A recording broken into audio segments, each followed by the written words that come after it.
School security officer training. Well, today, dozens of Norfolk school security officers learned nonviolent intervention methods. Despite their new skills, the school security officers say they still need to carry pepper spray to protect themselves. 10 News Side's Melanie Woodrow is here now with more on this. Melanie. And Alvita, this comes after several recent incidents where those security officers felt that they needed to use pepper spray to break up fights. Norfolk School's interim superintendent felt that this additional training was needed, and now security officers have a new intervention tool. Still, they say they're not ready to give up the old one. Norfolk school security officers say this is how it usually starts, a verbal altercation. From there, it sometimes gets physical. A lot of times what kids do, they egg on kids to fight. School security officer Carlton Salmond has been on the job 13 years. As a Norfolk school security officer, he has handcuffs and pepper spray on him at all times.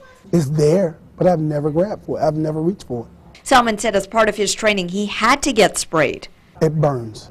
It burns your skin, it burns your eyes, and it roughly takes, depending on the individual, an hour to an hour and a half, maybe two, until it's completely, out of your eyes. It's that experience that he says has kept him from using it on any student, but he says his stature helps him, whereas other smaller security officers, he says, might not be able to de-escalate a situation without it. What I don't want to do is assign anyone, a police officer or a security officer, to be in charge of a situation and not give them all the tools they can to bring resolution to it. Interim Superintendent Mike Spencer says Norfolk school security officers will continue carrying pepper spray until at least June, when the policy is reviewed again. In the meantime, today Spencer introduced another tool, verbal nonviolent intervention. An outside vendor trained 10 Norfolk school employees to in turn train all of these security officers and assistant principals. They learned how to question students, intervene, and reduce tension.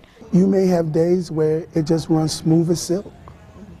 And then you have days where, it's like a roller coaster. On those days, Salmond and his colleagues will have new ways to restore order and put the focus back on learning.